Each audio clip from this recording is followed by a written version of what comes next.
Old Pickens Presbyterian Church, built in 1850, a church meeting house for the early immigrants of Scotch, Irish, and English descent who settled in this area. Presented by Colonel John Robbins, Chapter, National Society, Colonial Dames, 17th Century, in honor of Mrs. K. Patricia Hunt Alford, past president of the chapter, 2003.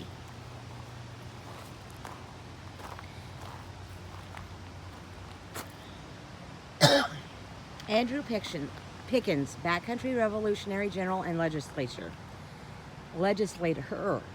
Andrew Pickens, 1739 to 1817. Pickens County and its county seat are both named in honor of General Andrew Pickens, hero of the American Revolution, state legislator, and U.S. congressman. The Pickens family arrived in the Carolina backcountry in the mid-18th century. He married Rebecca Calhoun in 1765 and established himself as a trader on the Cherokee Path near Abbeville. He and his family survived the Cherokee War, only to be caught up in the War for Independence from Great Britain. Following the war, he declared it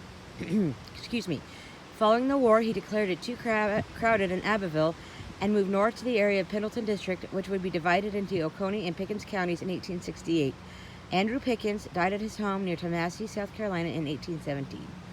The Hagood Molded House. The antebellum home was moved to New Pickens and serves today as the Irma Morris Museum of Fine Arts. Pleasant Alexander House.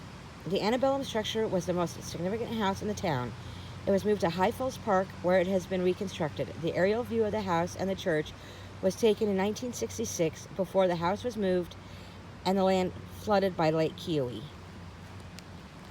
And there are the pictures. And it's part of the South Carolina National Heritage Corridor.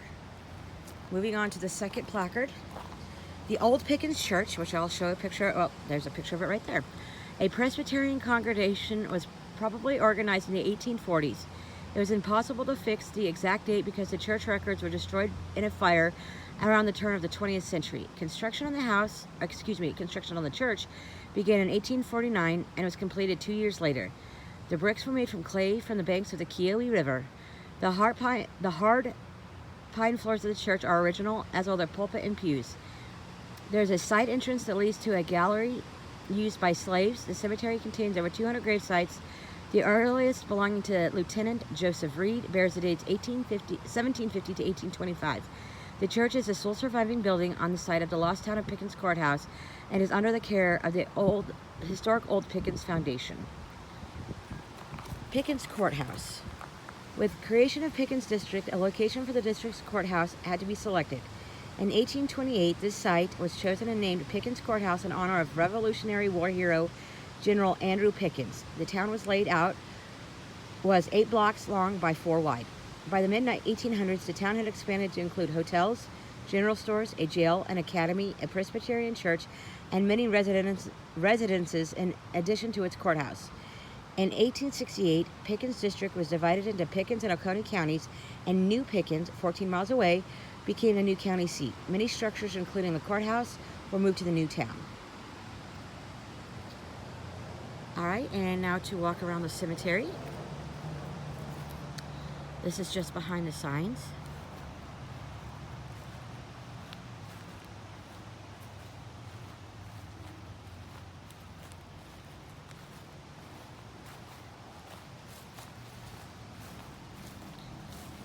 Of course, there's always the prevalent obelisks.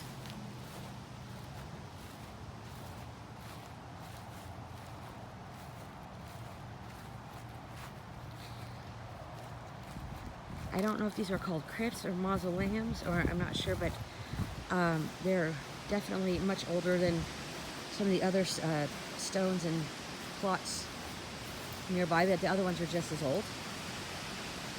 Or they're older, but not maybe as old as these.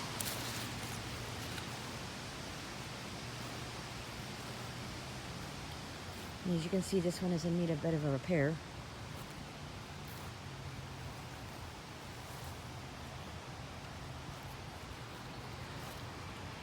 In memory of Sally Elizabeth Johnson, wife of James II Johnson, who was born on the 13th of January, 1833, and died on the 27th of August, 1853. Family, bright, transit, chased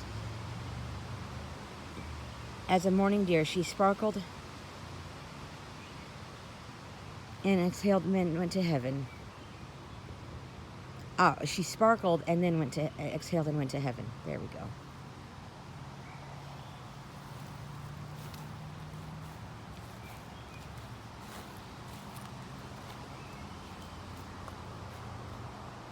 Erected by George Green in memory of his wife Julia Green, born July 18th, 1877, died 1910. She lived a religious life and died a Christian. In memory of Susan Alexander, born 1835, died 1856.